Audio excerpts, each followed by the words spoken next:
stand the test of time. Those people can promote it and get you all the retweets and follows and plus ones you want because they got muscle. They're legit. That's the query. I think I'm over time, so I'm going to try to run through this quick. I'll do a search like this. So this is how you kind of get your clients on board with writing content. I'll do a search like this, find a bunch of stuff people are searching for. I'll use Google Insights, make sure there's some real, actual value there. And I'll do a phone interview on Google Voice. Anytime one of your clients or your boss or whoever says, I don't have time for content, ask them this simple question. How do you get home? What kind of question is that? Go build me some links. How do you get home? Well, I drive home. Okay, how long do you drive? Half hour. What are you asking me this for? I'm going to take these questions here that I know people are searching for, and I'm going to call you up by a Google Voice, and I'm just going to ask you what your thoughts are on that. If anybody here asks me to guest post for their site, it's never going to happen.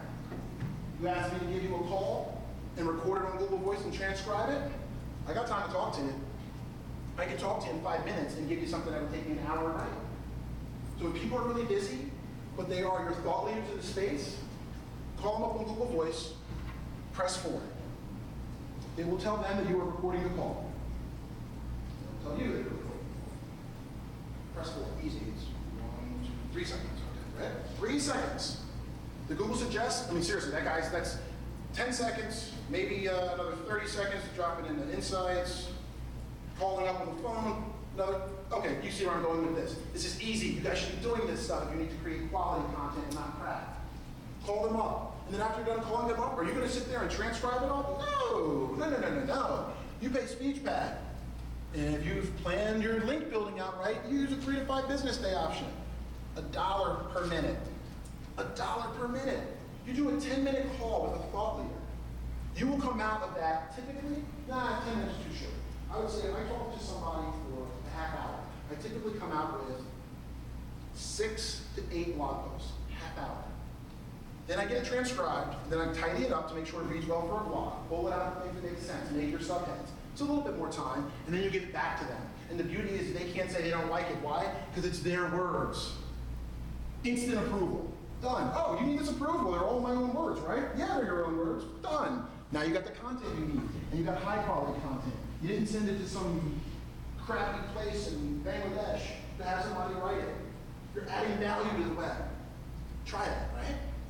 The question is, are you willing to pay somebody to really build authoritative content? Are you going to keep spinning articles? Who do you think is going to win in the long run? Might be a couple years away. But who do you think is going to win in the long run? I don't think anybody is in this room. Hopefully you're not in search to win for 6 months and get out. You're trying to build something for the long haul. And I hope 4 things. 1, I hope you learned something new. If you didn't, hit me up. I'll help you with something. And don't say you didn't learn something if you did just to grab me for like 5 minutes. That would be dirty. Hope you learn how to get some higher quality links. I hope you learn how to battle some of the people in your space that are doing crap in a way that doesn't make you feel like you're adding more crap to your web. I hope that happens. I hope you take fewer shortcuts in the way you do your link building. I hope you invest the time to build real long-term, high-value assets. And I hope to God you implement some of this in 30 days. And I want you to tweet me when you do.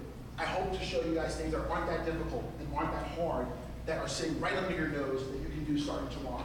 And the real cool thing is, the rest of the data from that, from what I showed in the beginning, of how we're just getting beat by people that are bastardizing anchor text, that is going to be a post that's going to go up on ZDNet whenever someone over there, person's in the room, gets it from me, which will be today, and then decides to get it up. There's a lot more data that I'm showing, and a lot more data points that I'm showing. And by someone, I mean Lucy Check. When he gets that up, it's even more. And it shows you guys how sometimes the things that we're all focusing on these days and are really excited about won't help you in the short term. That's where to find me. And if you don't implement something in the next 30 days, hit me up. We'll find something else for you to do. Thank you so much. I'll take questions if you have.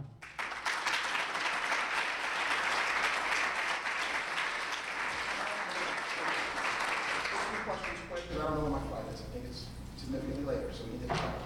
Anybody got questions? Anyone? Yeah. Yes. There was a recent one with this badges where I forget where it was posted. I believe it was SEO Mods. They were talking about using a link shortener for the image source so that you can identify where the badges are being installed without anybody clicking through to the link of that. Can you speak, recommend, not recommend? That's a tough one, because I don't remember that article.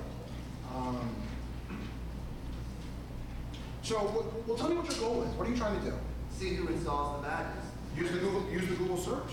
Use the Google image search. Drop the image in, you'll find all the badges. Right. Because if you use an URL, what you miss out on are people that copy the image and then put their own file name on it or something like that. Whereas what Google does is they look for pixels inside the image that match. Because then what you can also do is look for other similar versions. So they're looking at the pixel match. So I would even think Google's probably potentially even better. It sounds like a good idea, but I don't know enough about that specific strategy to give you any real advice. I would just use Google for now. But that's just me. I would have to look more into that to be able to say whether one's better than the other. So hopefully that's somewhat helpful. Any other questions anybody has? All right. Go Phillies. See you guys. Thank you.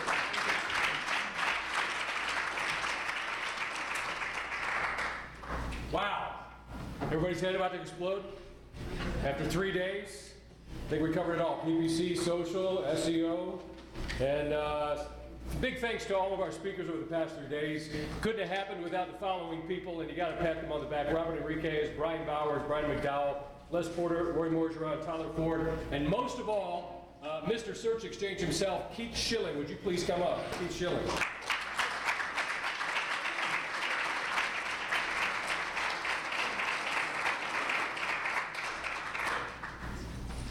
Thanks everyone for coming, I really appreciate it. Again, thanks to the guys that really helped put this together, Brian McDowell, Robert Enriquez, Brian Bowers, Les Porter's not here, Roy Morgeron as well. Special thanks to LEC Media for putting this together. We're going to try and get all these DVDs together over the next week or two, hopefully sooner, and yeah, Frank's laughing at me back there. Get these sent out to you. If you can, just hit the website. I'm going to probably put up a page. Submit your information so I can send it to you. That's probably the best way to do it, or we might even have a download link where you can download specific speakers and presentations. So be sure to check that out, and be sure to follow us for next year's event, and drive safe. Thanks, guys.